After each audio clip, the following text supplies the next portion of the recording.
Hi there, it's Kute here. In today's short video blog, I'm going to talk about the 5 things that cause suffering in your life and how to overcome them and how to end suffering for real. Are you ready?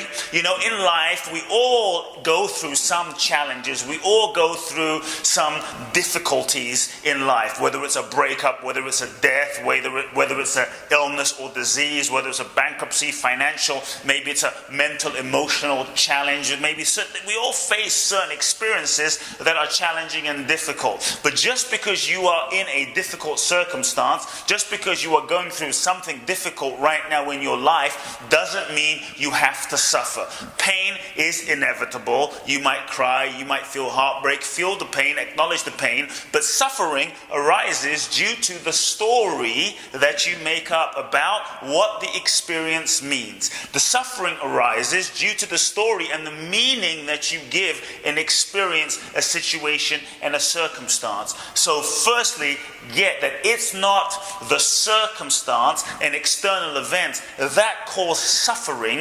It's the meaning that you give the event, and it's the meaning that you give an event that creates your reality, your experience of reality, and ultimately that's what causes suffering. The story that you make up about yourself as you go through a situation, the story you make up about another person as you're relating to them, and the story you make up about the circumstance itself is going to determine your experience and whether you suffer or not.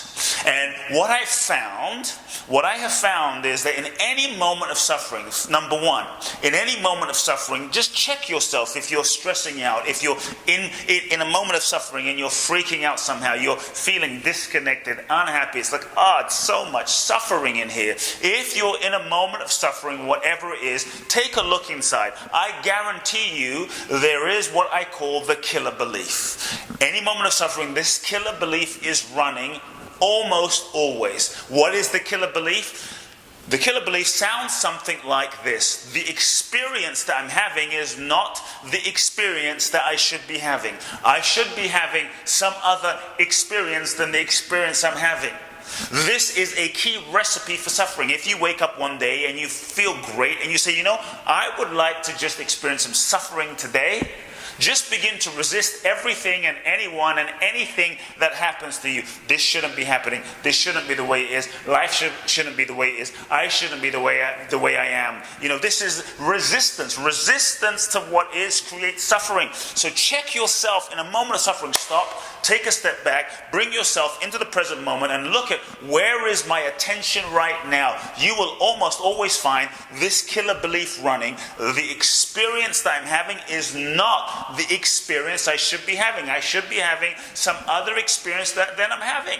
I believe that the experience you're having is always the experience you need to be having for your own growth and evolution. And it's important that in any moment of challenge, in any moment of pain, in any moment of heartbreak, that rather than resisting what is, that you bring yourself into relationship with what is by accepting what is and trust that this is exactly the experience you're meant to be having so that you can learn and grow. So to really move out of suffering, move yourself into acceptance. You can't change. You cannot change a person. You cannot change your circumstance. You cannot change anything by resisting it. If you want to change something, you must first accept it. Accepting doesn't mean you give up, you roll over, you become a victim, you abdicate your power. No, acceptance means you accept what is, you bring yourself into relationship, then you take full responsibility and ask yourself, what can I do? What actions can I take to change my circumstance? What actions can I take to change my situation, to change myself ultimately? Because what shows up in life life often reflects, outer experience is often a reflection of your inner state of being. So life is often a mirror of who you are and who you're being. And do you like what you see? And if you don't like what you see, then what you have control over is yourself. The second thing that causes suffering is control. Control. We often try to control things that we have no control over. Always causes you suffering. Have you noticed? Trying to control the weather.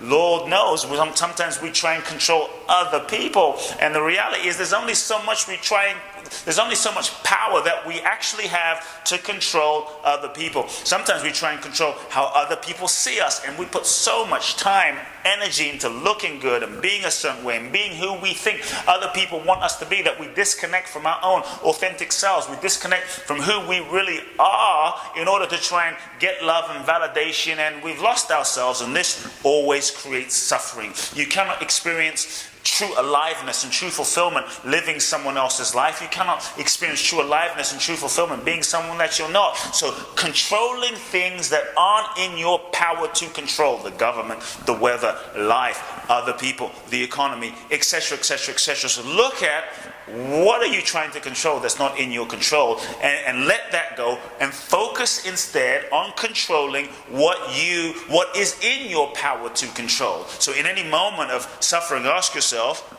what is in my power right now? What can I control right now? What is in my power to control in this very moment? Many times in a moment of challenge or suffering, we're constantly worrying, and our worry will actually do nothing to change or shift the circumstance, situation, environment, or person that you are dealing with. Stop trying to control things that you can't control, and you set yourself free. Number three, another reason that we suffer often is because we're living in the future.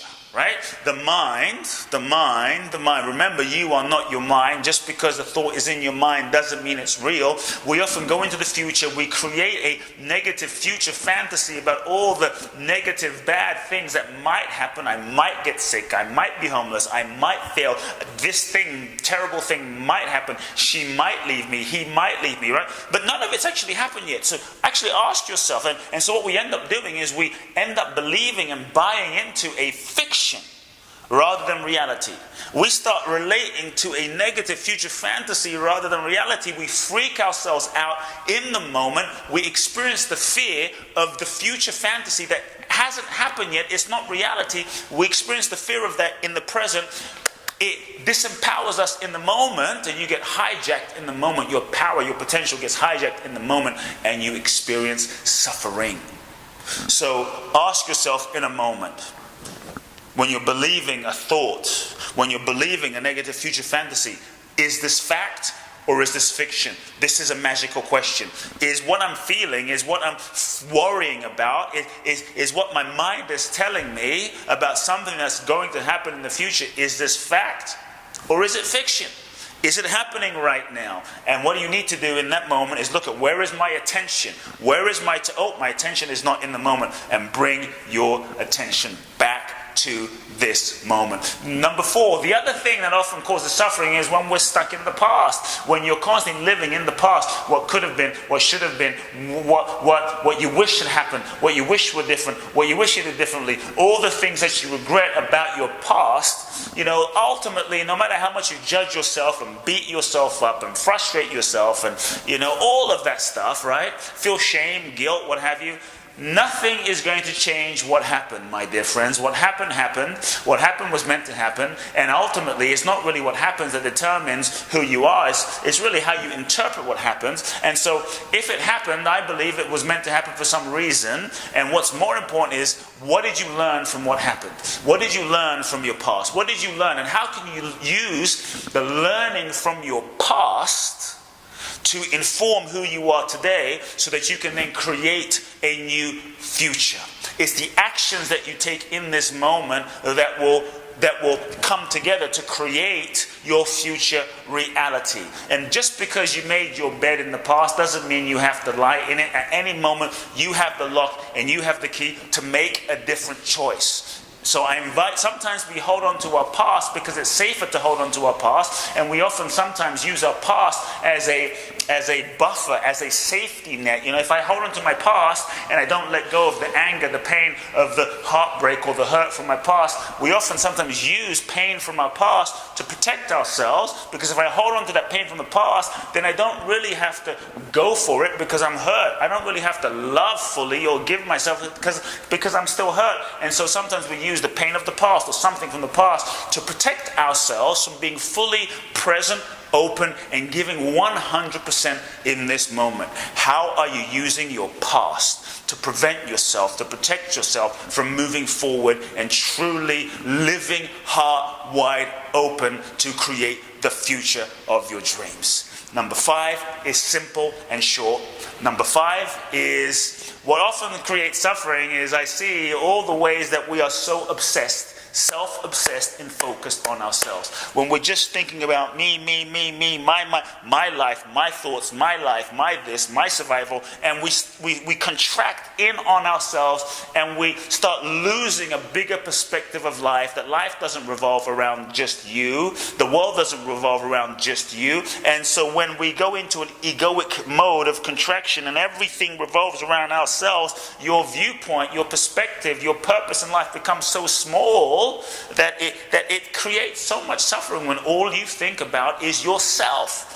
So if you're in that mode, realize that your attention is so limited on just you that you've forgotten the bigger picture of life. You've forgotten the true purpose of life. You in that moment of just self-obsession, you are not really loving. You are not extending your focus, your energy outwards to be of service to humanity.